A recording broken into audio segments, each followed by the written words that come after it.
नमो नमः। आज की कक्षा में आपका स्वागत है। आज मैं आपको सप्तमी कक्षा की पुस्तक सुरभि का प्रथम पाठ पढ़ाऊंगी। इस पाठ में एक बलवान सिंह की कहानी है, जो कि बलवान तो है परंतु बुद्धिमान नहीं है, और एक शियार बहुत बुद्धिमान है। तथा पाठ में बताया गया है कि वो किस तरह से अपनी बुद्धिमानी से अपने आप को सिंह का शिकार होने से बचा लेता है। प्रथम पाठ बुद्धि एव अस्माकं बलम। पहला पाठ बुद्धि एव मीन्स ही, अस्माकं बलम अर्थात बुद्धि ही हमारा बल है। एकः बलवान सिंह आसीत्। जैसा कि आप चित्र में देख रहे हैं, एक बलशाली सिंह था। स वनस्य राजा आसीत्। वह वन का राजा था। सर्वे पशवः सिंहात् भीता आसन। सर्वे सभी पशु, बहुवचन के शब्द हैं ये। सिंहात सिंह से पंचमी व्यक्ति का शब्द है। भीता आसन अर्थात सभी पशु सिंह से डरे हुए थे। सिंह प्रतिदिनम पशुनः मारयति स्म। सिंह रोजाना पशुओं को मारता था। पशूनाम संख्या न्यूनतरा अभवत्। पशुओं की संख्या, न्यूनतरा शब्द स्त्रीलिंग का है, अर्थात पशुओं की संख्या कम हो गई थी। सिंहात भीता पशवः गुहासु वसन्ति स्म। सिंह से डरे हुए पशु, गुहासु मीन्स गुफाओं में, वसन्ति स्म। इस लट लकार में इसमें लगाने से ये लंग लकार का शब्द अर्थात भूतकाल का शब्द बन जाता है। तो सिंह से डरे हुए पशु गुफाओं में रहते थे। एकदा सिंह बुभुक्षित आसीत्। एकदा एक बार, अव्यय पद है ये। सिंह भूखा था। इतस्ततः भ्रमन् सः एकां गुहाम् अपश्यत्। इतस्ततः इधर उधर, ये भी अव्यय पद है। घूमते हुए उसने गुफा को देखा। स अचिन्त्यत अत्र अवश्यम एव पशु भविष्यति। उसने सोचा यहाँ पर अवश्य ही पशु होगा। अहम तम खादित्वा तृप्त भविष्यामि। अहम माने मैं, तम माने उसको, खादित्वा खाकर, खाद प्लस कत्वा, कत्वा प्रत्यय का प्रयोग है यहाँ पर। मैं उसको खाकर संतुष्ट हो जाऊंगा। एवं एषा गुहा अपि मम भविष्यति। इस प्रकार यह गुफा भी मेरी हो जाएगी।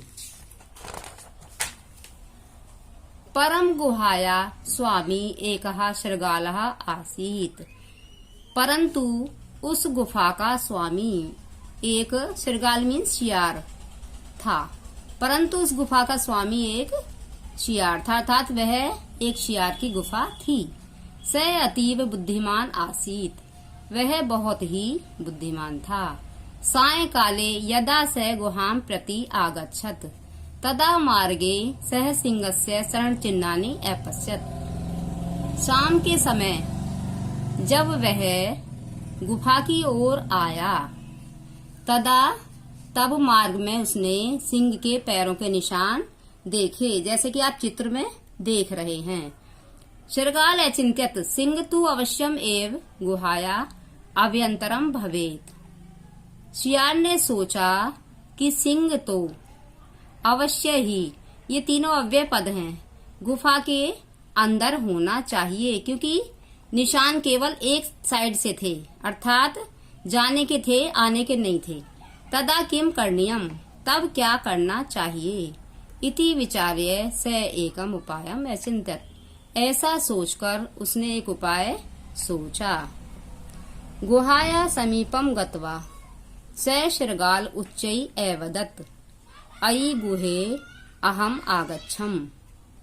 गुफा के पास जाकर वह शियार जोर से बोला। उच्चई शब्द भी अव्यय पद है। अयि गुहे अहम आगच्छम, अरे गुफा मैं आ गया हूँ। प्रतिदिनम एव कथ्य सर्वत्र कुशलम अस्ति नैवा। रोजाना की तरह से ही कहो कि सब कुछ कुशल है अथवा नहीं।